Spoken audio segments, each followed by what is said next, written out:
세계적으로 민주화 없이 경제 성장을 지속한 나라는 단 하나도 없어요. 민주국가이더라도 민주화가 후퇴하면 경제는 쇠락했어요. 시진핑이 집권한 이후에 정치 민주화는 물론이고 경제 민주화까지 지속적으로 후퇴했어요. 시진핑 리스크가 지나치게 커요. 중국 경제에는 장기적으로 살아남기 어렵겠다는 판단을 하고 있어요. 강력한 통제를 통해서 금융위기가 급속하게 진행되는 걸 억지로 막아내고 있어요. 지금은 한계가 와 있어요. 중국은 또다시 지금보다 훨씬 더 어려운 경제난을 겪게 될 것 같아요. 중국인의 주류가 화족이잖아요. 이 화족은 우리 민족을 단 한 번도 이겨본 적 없어요. 굴복시켜본 적이 없어요. 고려시대에 우리를 굴복시켰던 것은 몽골족이었어요. 그뿐만 아니라 같은 동양인인데 한국은 선진국 대열에 올라섰잖아요. 자기네들은 아직 갈 길이 멀고 지금 경제는 심각하고, 그러니까 한국이 부럽기도 하고 질투가 나기도 할 거예요.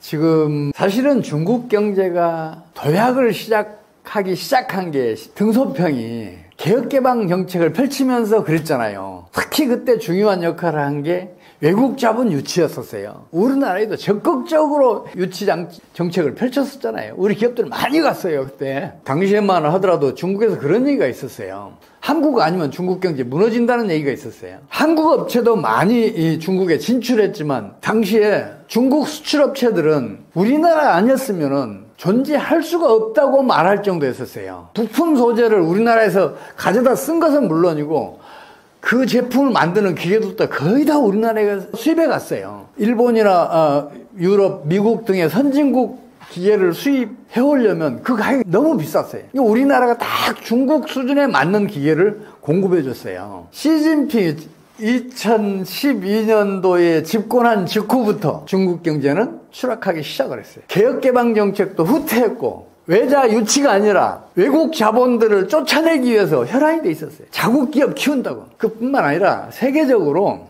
민주화 없이 경제 성장을 지속한 나라는 단 하나도 없어요. 독재 국가이더라도 민주화가 진행이 되면 성장률은 높아졌고, 민주국가이더라도 민주화가 후퇴하면 경제는 쇠락했어요. 시진핑이 집권한 이후에 정치 민주화는 물론이고 경제 민주화까지 지속적으로 후퇴했어요. 지금 시진핑 리스크가 지나치게 커요. 그래서 중국 경제에는 장기적으로 살아남기 어렵겠다는 판단을 하고 있어요. 여기에다가 2021년도에 중국 부동산 시장이 붕괴됐어요. 헝다, 비구이안, 완다 부동산 1, 2, 3위 기업들이잖아요. 지금 도산 상태에 있잖아요. 그만큼 부동산 시장이 붕괴되면서 중국에서 금리가 터졌어요. 근데 중국은 강력한 통제 경제 체제예요. 강력한 통제를 통해서 금융위기가 급속하게 진행되는 걸 억지로 지금 막아내고 있어요. 근데 지금은 한계가 와 있어요. 조만간 국영은행 중 하나가 뱅크런 사태를 맞거나 아니면 경영수지가 악화돼서 파산 지경에 놓이게 되면 금융위기는 금방 터져요. 그런 일이 안 벌어지더라도 어떤 트리거의 역할을 어떤 사태가 터지면 중국은 금융위기 늪에 빠져들 수밖에 없는 상황이에요. 중국은 굉장히 어려운 상황에 놓여 있어요. 부동산 시장이 붕괴되면서 금융위기가 터졌고 지금 계속해서 물밑에서지만 진행하고 있어서 경제난이 심화되고 있다고 제가 말씀드렸잖아요. 근데 부동산 시장은 일반적으로 장기 주기를 가지고 있어요. 10년 정도의 장기 주기를 가지고 있는데 광기간 3년 정도 지속이 되고, 그 다음에 패닉이 오는데 이게 반년에서 1년, 그리고 붕괴가 오는데 그게 또 반년에서 1년, 그리고 그 다음에 장기 정체기가 와요. 이게 한 5, 6년 정도 걸려요. 지금 중국은 2021년도에 붕괴가 됐는데 거기에 대해서 중국이 지나치게 과도한 정책 개입을 통해서 그 기간을 계속 늘리고 있어요. 제가 판단했을 때는 중국의 부동산 시장이 살아나려면 2026년, 27년은 돼야 살아날 기미를 보일 것 같아요. 근데 그 전에 금융위기가 터질 것 같아요. 세계 어느 나라에서 터지든 중국에서 먼저 터지든 금융위기가 터지면 중국은 또다시 지금보다 훨씬 더 어려운 경제난을 겪게 될 것 같아요. 그래서 앞날이 아주 불투명하다고 저는 보고 있어요. 당분간은 살아나기 어렵다. 저는 그렇게 보고 있어요.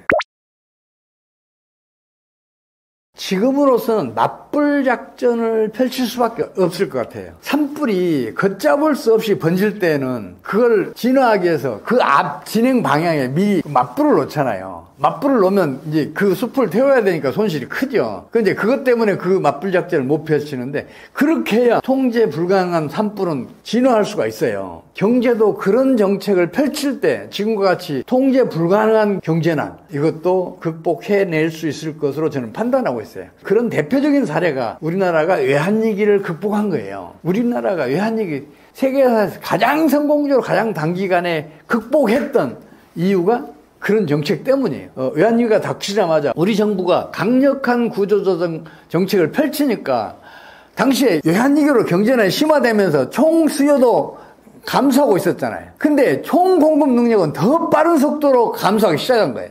총 수요가 총 공급에 비해서 우위인 시장이 조성이 됐어요. 이걸 경제학적으로는 이제 그 공급자 시장이라고 그러거든요. 공급자 시장이 조성이 되면 공급이 부족하니까 수요자가 먼저 찾아와요. 소비자가 먼저 찾아오면 수송비 안 들어요. 판촉 비용 안 들어요. 재고 비용 거의 없어요. 그러면 당연히 살아남은 기업들의 경영 수준은 금방 호전이 돼요. 기업이 이익이 커지면서 기업은 생산, 고용, 투자를 늘려요. 더 많이 생산해야 더 많이 팔 수 있고, 그래 더 많은 이익을 볼 수 있잖아요. 우리 정부가 강력한 구조조정 정책을 펼쳤던 것이 총 공급 능력을 총 수요가 감소하는 속도보다 더 빠르게 했었고, 그게 공급자 시장을 조성해서 우리 경제가 불과 1년 만에 외환위기를 극복했어요. 중국도 그 정책을 펼치면 지금과 같은 심각한 경제난에서 벗어나서 경제를 다시 성장시킬 수 있을 것으로 저는 보고 있어요. 그런데 시진핑은 그동안에 지나치게 과도한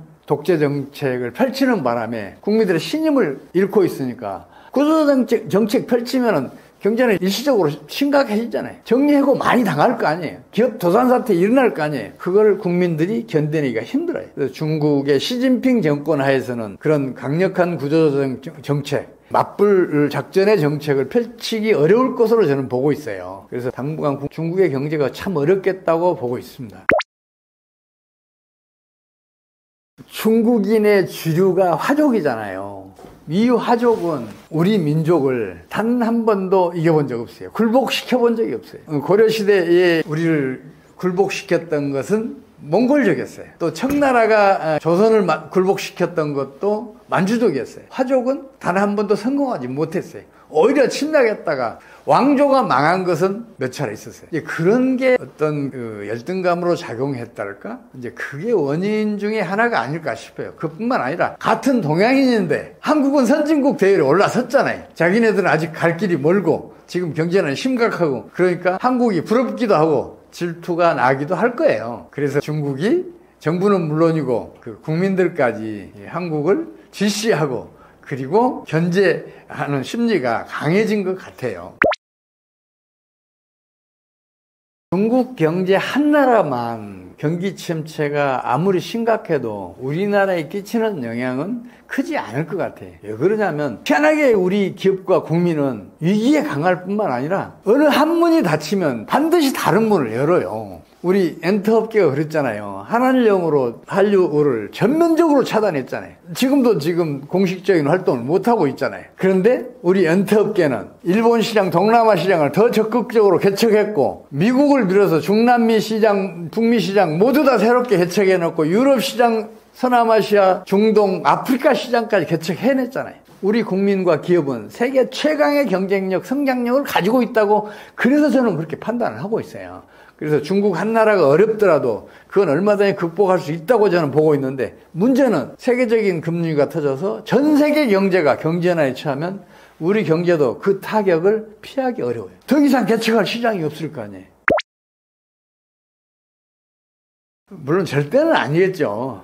중국도 얼마든지 미국을 따라잡을 수 있고, 또 인구도 많고 시장도 크니까 미국보다 더 잘 살게 될 수도 있어요. 근데 문제는 중국이 가지고 있는 근본적인 문제, 그것 때문에 힘들어요. 세계적으로 민주화 없이 경제 번영을 지속한 나라는 단 하나도 없다니까요. 중국은 시진핑이 물러나더라도 설령 공산당 일당이 지배하는 나라예요. 민주화가 진행될 수 있겠어요? 다당제가 정착을 할 수 있겠냐고요. 저는 그래서 지금 시진핑도 문제지만 중국의 정치 체제가 오히려 더 큰 문제다. 그래서 당분간은 미국을 뛰어넘는다? 이거는 기대하기 어려울 것이다. 저는 그렇게 보고 있어요.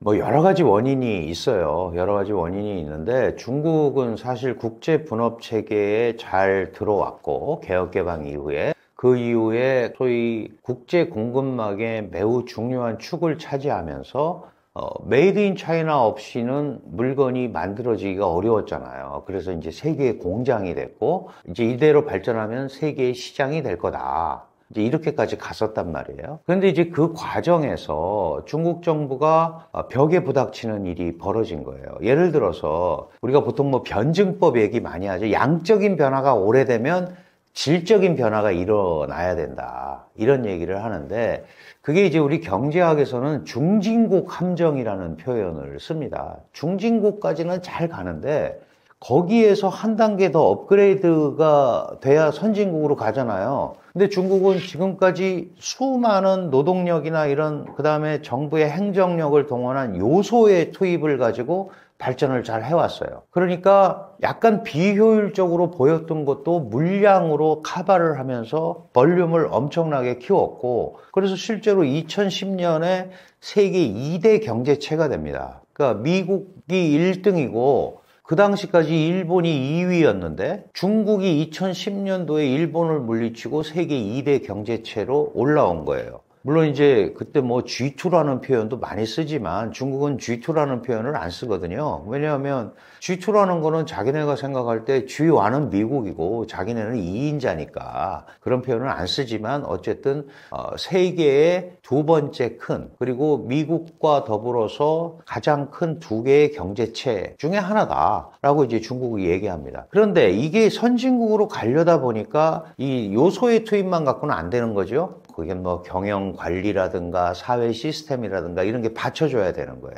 그런데 그 부분에서 딱 걸려버린 거예요. 그래서 왜 걸렸나를 보니까 지금까지 성장해왔던 방식을 앞으로 계속 그 똑같은 패턴으로 유지하기가 어려운 거죠. 예를 들어서 옛날에는 노동력을 많이 투입해서 효율은 떨어지더라도 볼륨을 키웠는데 그거 가지고는 이제 안 되는 거예요. 이러다 보니까 뭔가 새로운 형태의 소위 요소들이 투입이 돼야 되는데 그런 부분이 어려워진 겁니다. 그런데 지금까지 중국을 쭉 이끌어왔던 경제 성장 방식 말씀을 드렸고 이미 많은 분들이 알고 계시지만 소위 토지 자산을 이용한 개발 방식 그리고 부동산 시장을 키워서 거기서 나오는 재화로 지방정부가 운영이 되고 국가가 운영이 되고 이런 형태를 쭉 왔었단 말이에요.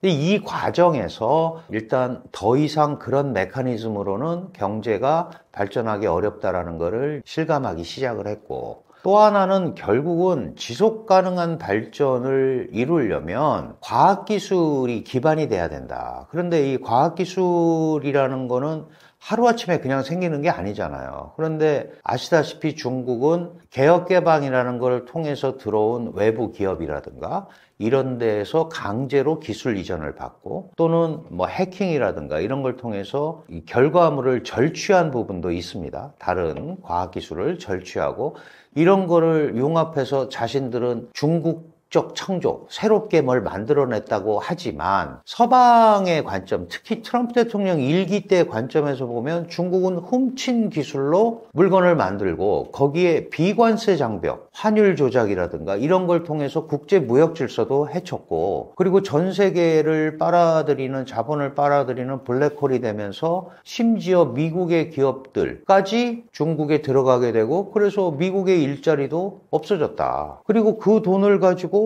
미국에 도전을 하더라. 특히 군사력에 도전을 하더라. 이게 이제 트럼프 대통령의 중국을 바라보는 시각이에요. 그러니까 이런 것들을 뚫고 나가려면 새로운 방식이 필요한 거죠. 새로운 방식이 필요한데 중국이 시도를 안 해봤던 거는 아닙니다. 그 잘 아시는 1대1로 정책 같은 게 대표적인 거거든요. 1대1로 정책을 통해서 각국 경제와 긴밀한 연계를 하면서 중국의 영향력도 키우고 판로도 확보하고 이게 사실은 경제에서 시작이 됐지만 실질적으로는 외교 대전략 중에 하나입니다. 다만 1대1로라는 이 정책에 중국과 같이 가면서 중국이 만든 은행이 있어요. AIIB라는 아시아 인프라 투자은행인데 여기서 돈을 빌려줘서 그 차관을 빌려서 썼다가 정권이 붕괴된 데도 있어요. 근데 놀라웠게도 이렇게 1대1로의 직간접적으로 중국과 연계를 맺고 있는 나라가 152개국이나 됩니다. 전 세계 나라가 200개인데. 그러니까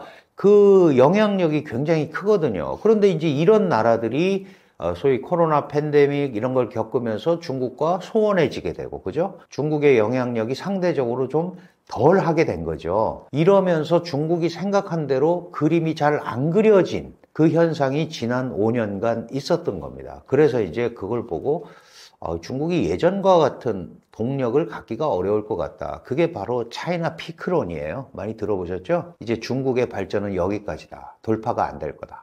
그런데 중국은 아니다. 이런 것들을 돌파할 수 있는 방법이 있다. 그게 과학기술로 무장된 사회주의 국가를 만들면 우리가 이 부분을 충분히 돌파할 수 있다. 그러니까 우리가 경제 발전을 하는 데는 방식이 여러 가지가 있는데 캐치업 전략이라는 게 있어요. 추격 전략. 우리가 한때 그랬죠. 일본 따라잡자. 막 이래서 쫓아갔어요. 그러면 추격을 하면은 비슷해지는 것까지는 가능하잖아요. 근데 그걸 돌파하려면 다른 방법이 있어야 되거든요. 이걸 이제 초월 전략이라고 그래요. 넘어가는 거죠. 중국은 과학기술 분야나 이런 데서는 초월 전략을 가지고 집중 투자를 하고 있다. 그러니까 지금까지는 예전에 이어왔던 그 흐름에 어려움을 많이 겪고 있지만 결과는 어떨지 모르지만 중국은 과학기술 분야에 대한 집중 투자를 통해서 이 부분을 벗어나려는 노력을 하고 있다. 그 과도기에 있다. 이렇게 보면 될 것 같고, 이 과정에서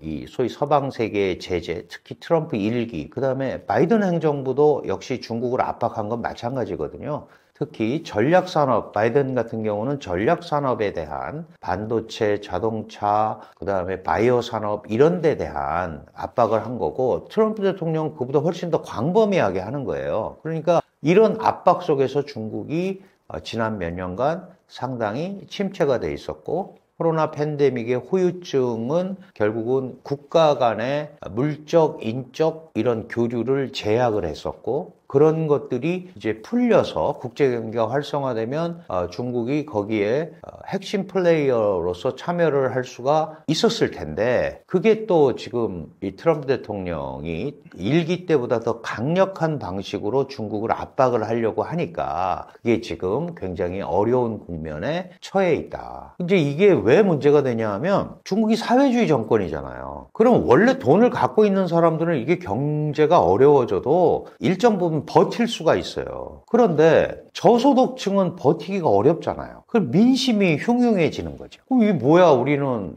정부가 하라는 대로 따라왔는데 왜 나는 이렇게 더 어려워지고 밥도 잘 못 먹고, 이게 뭐 가처분 소득이라는 게 완전히 없어졌잖아요. 이러면 사회가 동요하게 된다.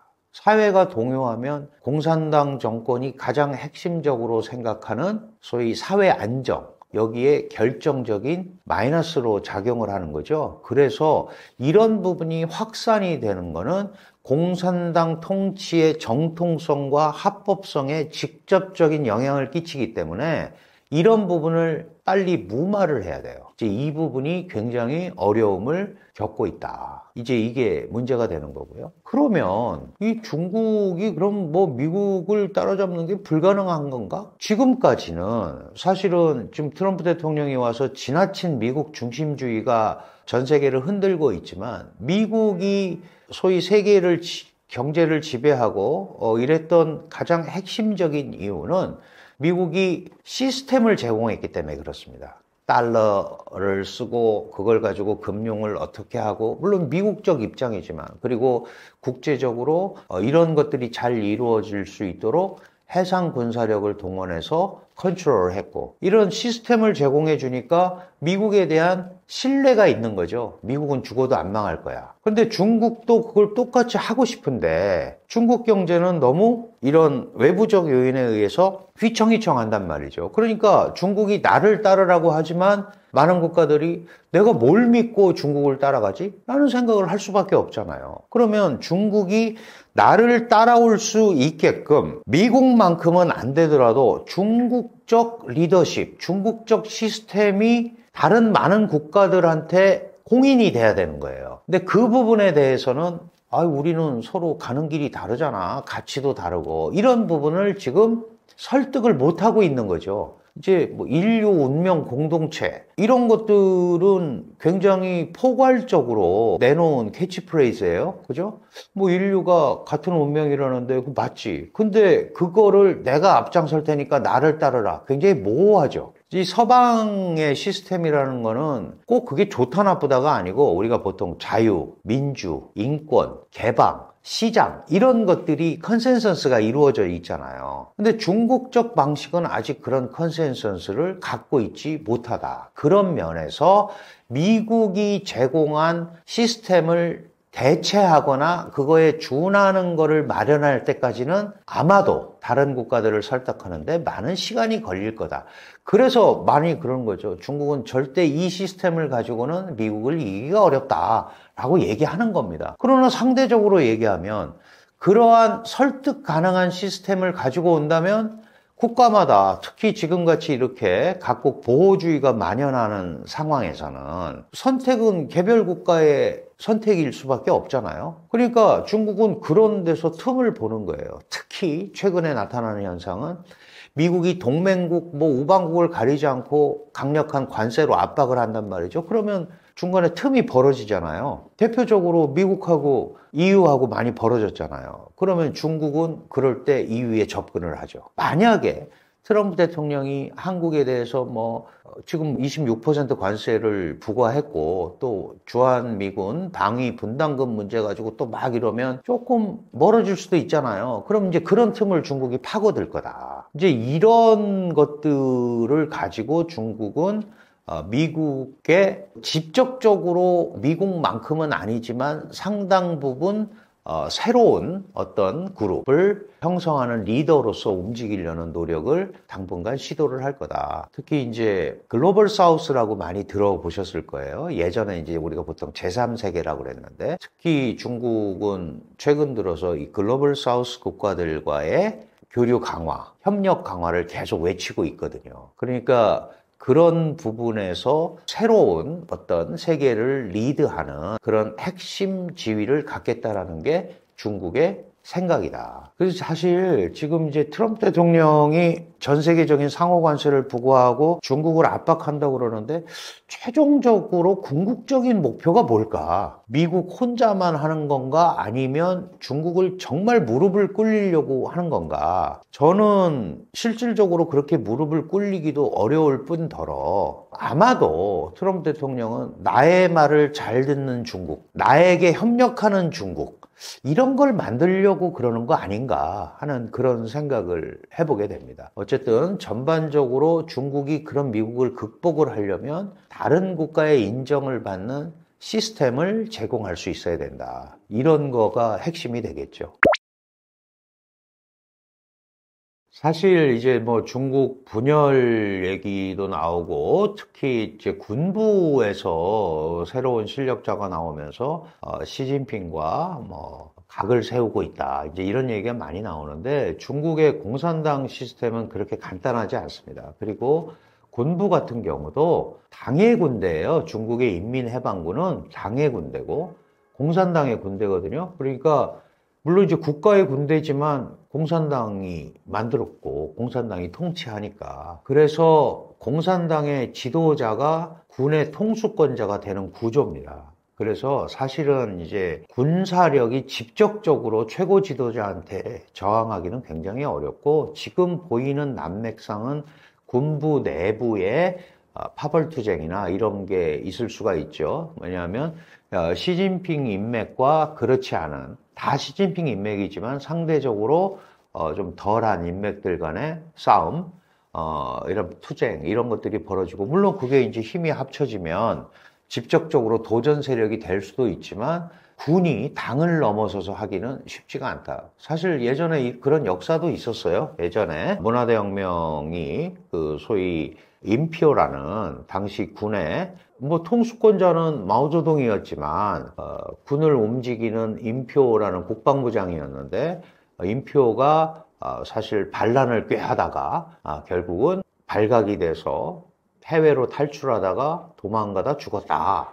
이게 인표가 탔던 비행기 잔해다. 이러면서 이제 공개를 한 적이 있어요. 이게 소위 인표 사건이라고 그러는 건데, 이런 그 역사가 있기 때문에 군에 그렇게 큰 힘을 주려고 하지 않습니다. 그래서 그런 것들이 현시화되고 그 다음에 뭐 중국이 쪼개지고 이런 거는 지금 이 상태에서는 쉽지 않고요. 다만 중국이 더 걱정을 해야 되는 거는 사회의 하층민들, 중산층이었는데 그 이하로 떨어진, 취업도 안 되고 그래서 가처분 소득이 사라지고 우리가 소위 얘기하는 최소한의 생활비 대기도 벅찬 사람들이 많아요. 그게 이제 몇 년 전에 리창 총리, 리창 총리 전 총리가 리커창 총리라는 분인데 이 양반이 그렇게 얘기를 했어요. 월소득 19만 원, 20만 원인 사람이 6억 명이다. 그러면 그거 가지고 어떻게 살아가겠냐. 중국은 아직 중산층 사회에 오지 않았다. 근데 그때보다 경기가 더 나빠졌잖아요. 그러면 그런 사람들의 민심을 어떻게 달래고 어떻게 그런 사람들이 그런 생각을 하지 않도록 일자리를 마련하고 이걸 해야 되느냐. 이게 이제 관심이 되는 거죠. 그래서 실제로 민심이 흉흉해지면 당의 통제력이 약화될 수밖에 없고 그럼 그 약화되는 가운데 약화 안 되도록 더 잡으려면 자칫 잘못하면 더 강압적인 방법으로 움직일 수도 있거든요. 이런 것들은 또 더 큰 반발을 일으킬 수가 있습니다. 이런 악순환 고리를 빨리 끊어야 된다. 이게 이제 핵심 포인트가 될 것 같아요. 그래서 직접적인 분열이나 이런 것보다는 지금 상당히 어려운 이 중국적 현실을 과연 어떤 식으로 타개할 것인가, 이게 핵심이 될 것 같습니다. 참고로 말씀드리면 제가 대만 국방부에 등록된 유일한 한국 기자예요. 2013년도부터 2019년까지 대만군의 가장 큰 군사 연습인 한광 연습을 한 5차례 이상 제가 취재를 했었고, 그 다음에 이제 대만 내에도 친한 국방부 출입 기자들도 있고, 그 다음에 이제 외교 안보 연구하는 친구들도 있고 한데, 6개월 내 침공할 가능성이 있다라는 보도는 좀 너무 오바인 것 같고, 다만 최근에 이제 미군의 이런 주요 사령관들이 또 한 번 언급을 했어요. 이제 4번째 언급인데 2027년에 중국이 대만을 침공할 가능성이 있다. 얼마 전에도 이제 미 태평양 사령관이 또 그 얘기를 했거든요. 27년도 침공설을 다시 얘기를 했는데, 저도 사실 이제 대만과 중국을 이제 자주 왔다 갔다 하는데, 저는 개인적으로 봤을 때 중국이 대만을 침공할 가능성이 50% 이상은 된다. 근데 다만 시기가 언제냐, 이제 핵심이라고 할 수 있는데, 지금 올해부터 시작해서 28년도까지 중국에 굉장히 중요한 행사들이 많아요. 그러니까 올해는 많은 분들이 탄핵 정국과 계엄 정국 때문에 지금 잘 모르고 계신데, 올해가 광복 80주년입니다. 그리고 제2차 세계대전 종전 80주년이고, 그리고 중국 같은 경우에는 그러니까 과거에 중일 전쟁이 있었죠. 그래서 항전 80주년. 그래서 아마 올해 베이징에서 대규모 열병식을 할 것 같아요. 그리고 이제 27년도에 그럼 왜 자꾸 전쟁 얘기가 나오냐? 그러니까 지금 현 시진핑 국가주석이 2017년인가 이제 중국 인민해방군 90주년 됐을 때 이런 얘기를 합니다. 2027년이 중국 인민해방군 창군 100주년이 되는 해거든요. 그때까지 세계적인 강군이 될 수 있는 준비를 맞춰라 라고 이제 명령을 했었죠. 그게 마무리되는 게 27년입니다. 그리고 28년은 사실 중요한 게 없고, 29년이 중화인민공화국이 탄생된 지 80주년이 되는 해예요. 그리고 27년에 또 중요한 게 뭐냐면 중국에 굉장히 중요한 중국 인민대표회의가 또 있어요. 정치 일정과 이런 군사 일정을 고려해 봤을 때는 27년에 어떻게 보면 이제 시진핑 국가주석 입장에서는 재신임을 받아야 되는 상황이 이제 올 수밖에 없는데, 그러려면 뭔가 이제 보여줘야 될 게 있어야죠. 근데 그게 대만 침공일 가능성이 높다. 또 한 가지로는 29년이 이제 중화인민공화국 80주년이 되기 때문에 만약에 지금 이제 시진핑 주석이 대만을 침공해서 만약에 통일을 하게 된다면은 그동안 우리가 알고 있었던 중국 지도자 반열 이 순위가 완전히 바뀌어야 됩니다. 그러니까 지금은 싫든 좋든 모택동, 마오쩌둥이 중국 지도자 1순위지만 그 다음이 이제 덩샤오핑, 등소평 이렇게 넘어가는데 만약에 시진핑 국가주석이 대만을 침공해서 중국 공산당의 꿈인 통일을 이룬다. 그러면 마오쩌둥보다도 반열이 높아지는 거죠. 그래서 저는 27년도보다는 오히려 28년이 높지 않나 이렇게 보는데 사실 이제 침공 가능성 자체는 어떻게 보면 계속 퍼센테이지가 높아지고 있다. 그래서 제가 오기 전에 사실 이제 요즘 워낙 인공지능이 핫하니까 챗 GPT에 물어봤어요. 27년도에 중국이 대만을 침공할 가능성이 어느 정도 되느냐. 근데 챗 GPT는 30%라고 얘기를 하더라고요. 저는 이제 50%라고 보는데 좀 차이는 있는데 여기서 제가 말씀드리고 싶은 건 이거예요. 어떻게 보면 이제 우리나라 분들은 이게 굉장히 무슨 다른 별나라에서 다른 세계에서 일어나는 일로 생각하시는데 저게 만약에 물론 그런 일이 있어서 안 되겠지만 터지는 순간 이 대한민국이 감내해야 할 고통이 상상을 초월할 수 있다. 이 말씀을 좀 드리고 싶습니다. 그러니까 최근에 중국이 대만을 포위하는 군사 훈련을 진행을 했는데 그게 이제 중국어로 하면 하이샤 레이팅 2025A라는 훈련이었어요. 근데 물론 이제 그전에도 비슷한 훈련을 했는데 최근에 중국이 대만을 이렇게 포위하는 군사훈련을 많이 하는 좀 배경을 알아야 될 것 같습니다. 첫 번째로는 이 최근에 훈련의 목적이 사실 뚜렷해요. 뭐냐? 지금 사실 이제 군사력으로 비교했을 때는 중국이 대만은 압도적 우위에 있는 상황이거든요.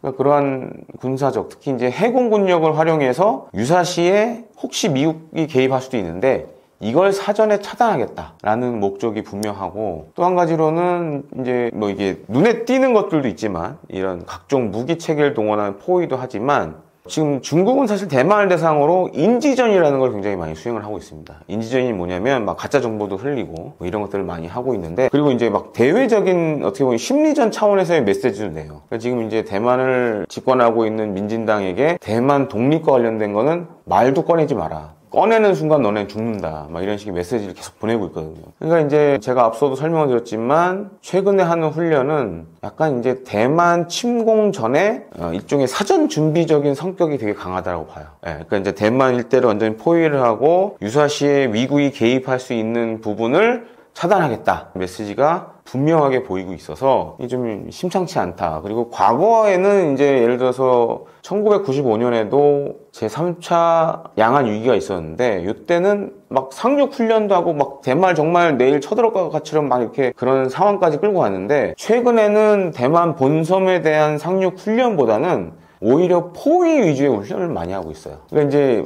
이게 어떻게 보면은 이제 분석을 두 갈래로 할 수 있는데 우리가 굳이 전쟁을 안 하더라도 너희를 포위해서 굶어 죽게 만들 수 있다. 혹은 우리가 이렇게 포위를 한 다음에 우리가 쳐들어갈 수도 있다. 이렇게 두 가지 메시지를 지금 계속 주고 있는 걸로 이렇게 생각이 됩니다. 사실은 이제 대만을 제가 이제 자주 왕래를 하다 보니까 실제 일반 사람들이 느끼는 거하고 전문가 그룹이 느끼는 거하고 좀 차이가 커요. 일반 사람들 같은 경우에는 뭐 그냥 별 생각 없는 사람들이 많고 그 다음에 이제 전문가 그룹들 같은 경우에는 잘못하면 뭔가 큰일이 벌어질 수도 있다 라고 생각하는 사람들도 꽤 있고 또 한 가지는 지금 미중 간의 이제 관세 전쟁도 우리가 눈여겨봐야 되는데 제가 사실 이 촬영하기 전에 한 며칠 전에 중국 상해를 갔다 왔어요. 상해 갔다 왔는데 중국의 생각은 지금 그래요. 트럼프 1기 행정부 때 트럼프를 이제 베이징에 초청해서 막 자금성도 정말 VVIP급으로 막 대접을 해가면서 이제 보여줬는데 결과적으로 보니 그렇게 해줬는데도 불구하고 당시 트럼프 행정부는 중국에 있는 없는 압력을 다 행사했다. 지금 이제 뉴스 잘 보시면 아시겠지만 굉장히 중국이 강경하게 나가잖아요. 지난 트럼프 1기 행정부, 그다음에 바이든 행정부 거치면서 그 경험을 잊지 않고 준비를 다 해왔어요. 그래서 지금 이제 2기 행정부 출범과 함께 본격적으로 미국이 중국에 대해서 고관세를 때리니까 옛날에는 예를 들어서 협상의 여지라는 걸 좀 찾았었는데 지금 중국은 아주 간단합니다. 미국 해볼 테면 해봐. 우리도 끝까지 갈 생각이야. 되게 강경한 노선으로 가고 있어요. 그러니까 이게 잘못하면 대만 문제로 불거질 수 있는 거죠. 앞서도 말씀드렸지만 뭐 27년 침공설 저는 28년으로 좀 많이 보는데 27년 혹은 28년에 지금 이 관세 전쟁과 관련된 갈등이 고조되면 정말 중국은 생각해 볼 수 있는 거죠. 그리고 미국 입장에서는 대만이 만약에 중국의 손에 들어가는 순간 동북아에서 미국의 영향력은 아마 급속도로 떨어질 겁니다. 그리고 이제 또 한 가지 문제가 만약에 대만이 중국 손에 넘어가게 되면 일본 같은 경우에는 핵에 대해서 굉장히 민감한 나라 중에 하나인데 독자 핵무장 할 수도 있어요. 그건 우리나라도 비슷할 거라고 봅니다. 그러니까 그만큼 대만이 중국 손에 떨어지는 건 한국과 일본의 어떻게 보면 이 경제 생명줄이 사라지는 것과 똑같은 얘기거든요. 미국의 입장에서는 대만을 절대 포기할 수 없죠. 사실 이제 대만 군에서 저도 그렇고 대만 이제 군 관계자들도 그런 얘기를 하지만 중국군이 대만을 침공하는 방법은 두 가지가 있습니다. 상륙 작전이 있고 그 다음에 이제 공정 작전이 있어요. 그러니까 공정이라는 게 뭐냐면 수송기에 공수부대들이 타고 대만으로 날아가서 낙하해서 중요 기지를 점령하는 방법입니다. 근데 이제 지금 그 중국 군에 우리 치면 해병대, 해군 육전대하고 공정군까지 하면 뭐 다 포함하면 한 10만 명 가량 될 수도 있을 거예요, 아마. 근데 일단 이제 해군 육전대 같은 경우에는 뭐 4만에서 5만 정도 보는데 이 많은 병력을 상륙을 시키려면 어마어마한 양의 그 상륙 함정들이 필요해요. 그래서 이제 중국군도 나름 그런 준비들을 많이 하고 있는데 다만 이게 한 번에 4만 명이나 되는 병력을 나르는 거는 불가능합니다. 그래서 순차적으로 투입을 시켜야 돼요. 근데 지금 사실 이제 군사력인 측면에서 보면 물론 대만군이 절대적으로 한 9대1 정도의 차이가 나거든요. 병력상으로 봤을 때 이제 중국군은 한 100만 명이 넘고 대만군 같은 경우에는 한 10만 명 정도 되는데 특히 지상군 같은 경우에는 그러면은 한 뭐 9대1, 10대1 정도의 차이가 나는데 근데 문제는 이제 대만은 섬나라잖아요.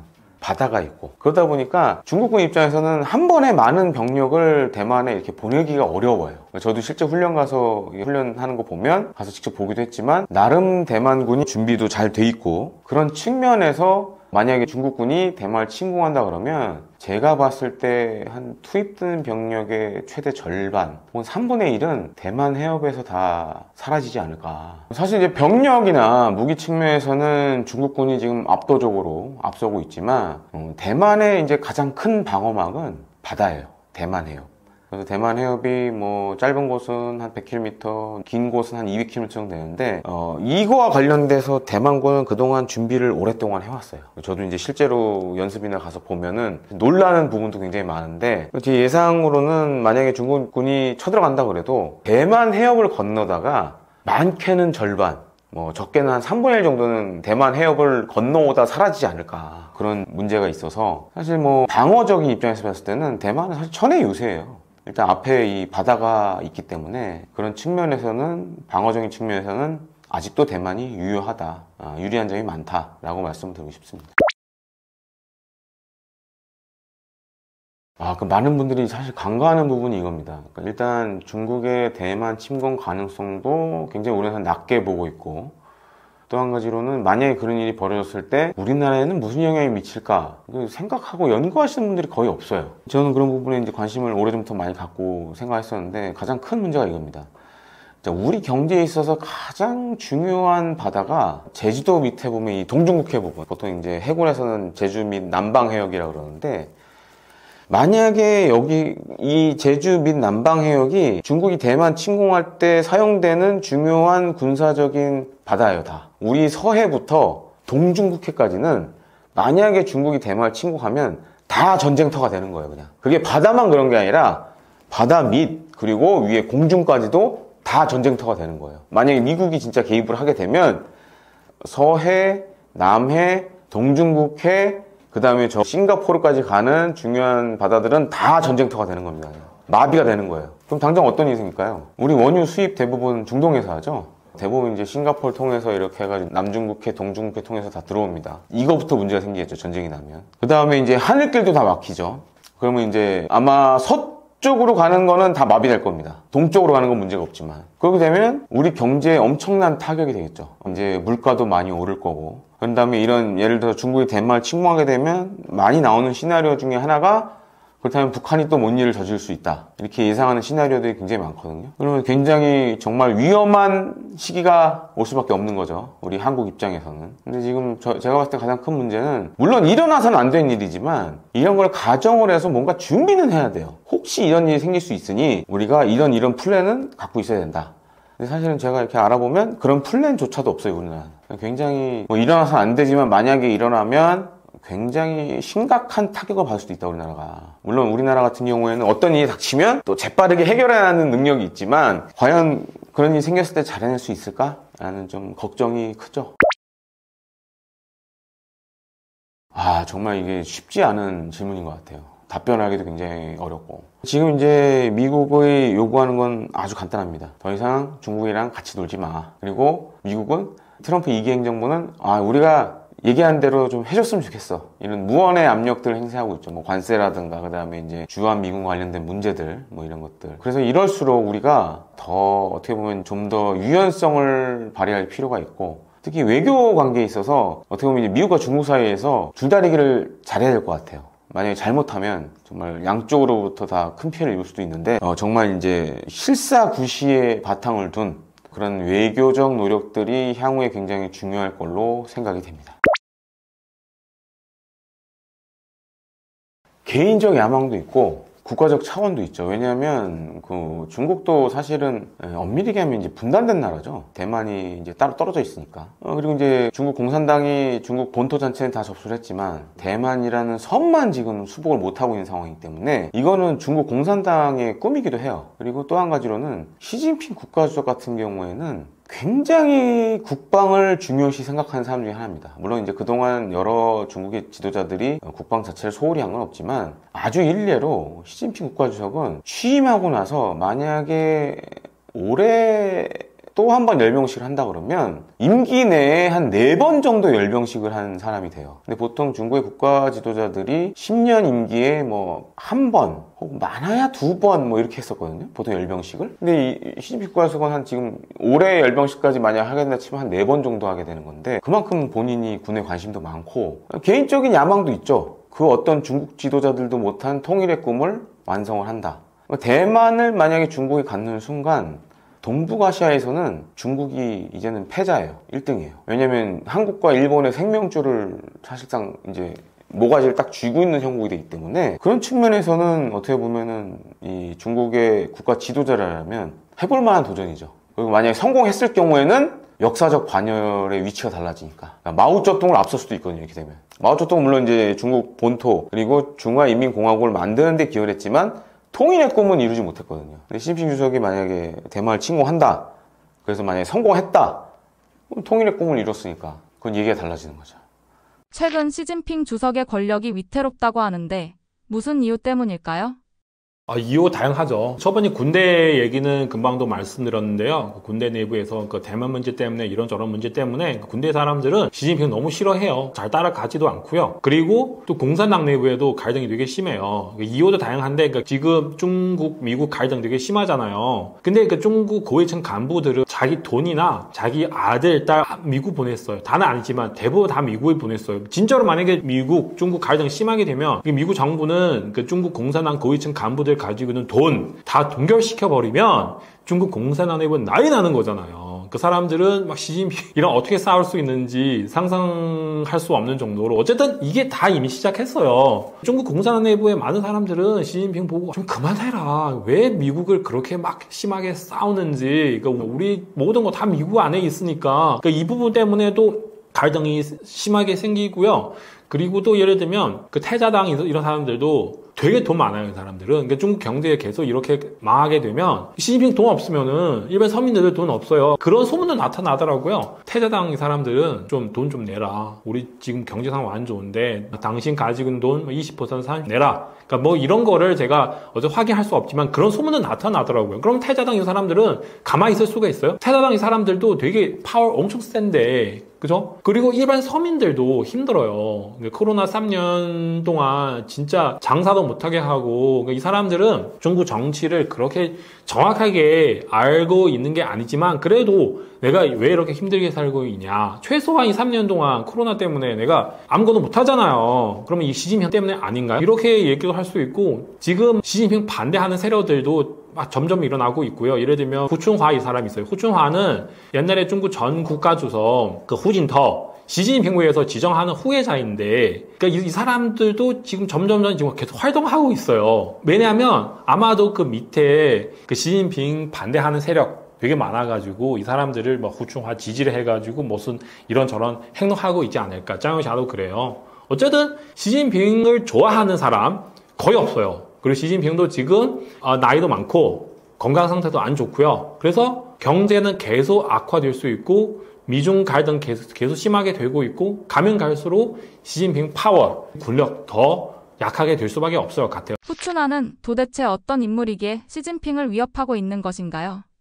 후춘화는 이 사람 사실 되게 지금 뉴스 중에서 많이 나오고 있고요. 군대 안에서 다들 지금 짱유샤 얘기를 많이 하고 있잖아요. 근데 중국 공산당 내부에 후춘화는 계속 지금 나타나고 있어요. 후춘화는 그 중국의 전 국가주석 후진터 그 사람이 있는데 그 사람은 시진핑 위에서 지정하는 후계자인데요. 그러니까 중국 공산당 내부의 국가주석도 그렇고 당서기도 그래요. 일반적으로는 10년 정도 하다가 내려가야 되는데 근데 시진핑은 강제로 연민했잖아요. 그러면은 후춘화는 옛날에 우리가 태자이라고 해요. 이 사람 나중에 황제 될 수가 있으니까. 근데 안 됐어요. 그러면은 패태자 되는 거죠. 그래서 중국 패태자 하면은 다들 후춘화 그 사람을 생각할 수가 있고요. 근데 이 사람은 정말 엄청나게 무시를 많이 당했어요. 그러니까 중국 공산당 20번 당대표 회의 때 그때는 후춘화는 그 중국 공산당 정치구 의원인데요. 그때 의원 25명인데 그 중에 한 사람인데 그래도 그 사람이 국가주석 될 수 없어도 중국 공산당 정치구 상무위원 7명인데요. 거기서 들어갈 수 있지 않을까 그렇게 예상을 했는데 거기 못 들어갔어요. 그리고 25명 정치구 의원 이 자리도 지키지 못했어요. 그만큼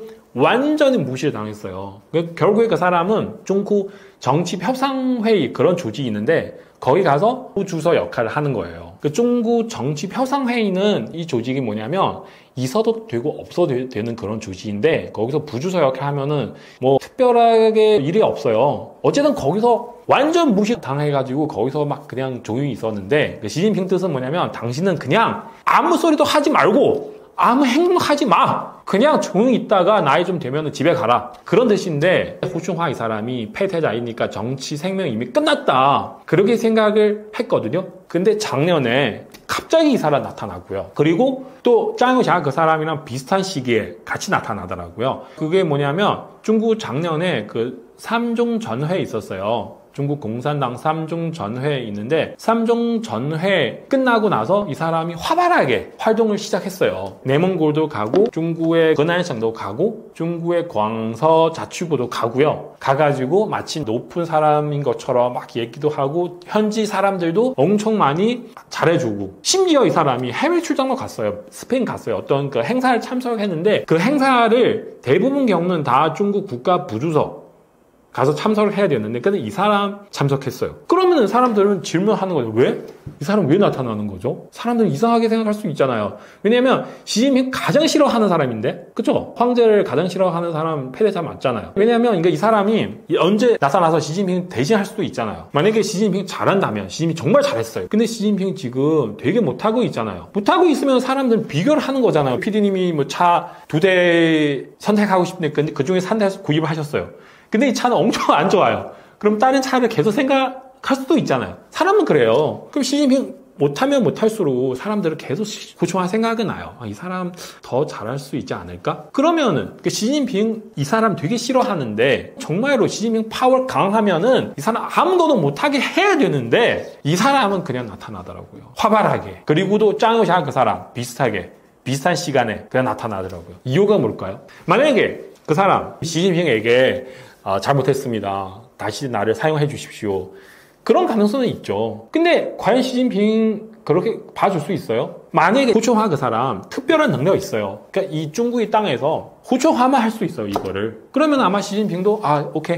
어차피 네가 나한테 이렇게 했으니까 네가 나와서 해. 근데 지금 후춘화 그 사람 했던 그런 모든 행동을 보니까 저도 할 수 있어요. 거기 가서 앉아있으면 돼요. 그런 이들은 시진핑 과연 굳이 왜 후춘화 시켜야 되는지. 후춘화 이렇게 나타나는 게 사람에게 보여주는 거죠. 내가 살아있다. 내가 태자다 옛날에. 내가 그 자리에 올라가야 되니까 여러분 정신 똑바로 차리고 알아야 돼요. 시진핑 파워가 그래 강한 사람 아닙니다. 여러분 그런 뜻을 다른 사람에게 전달을 하고 싶은 게 아니냐. 저는 그렇게 생각하고 있습니다. 결국 시진핑이 쫓겨나는 결말을 예상하시나요?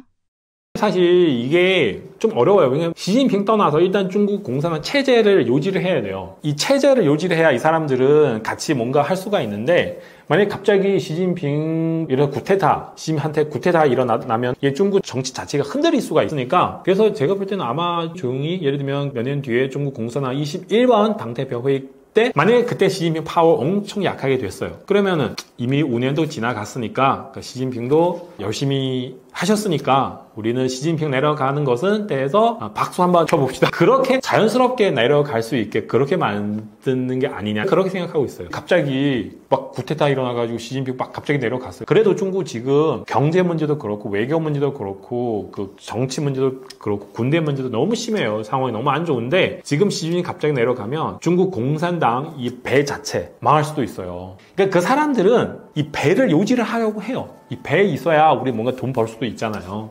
네, 그래서 제가 볼 때는 시진핑 내려가도 중국 공산당 내부 사람들은 최대한 자연스럽게 내려갈 수 있게 그렇게 할 것 같아요. 시진핑이 물러난 이후에는 어떤 사람이 권력을 잡을까요?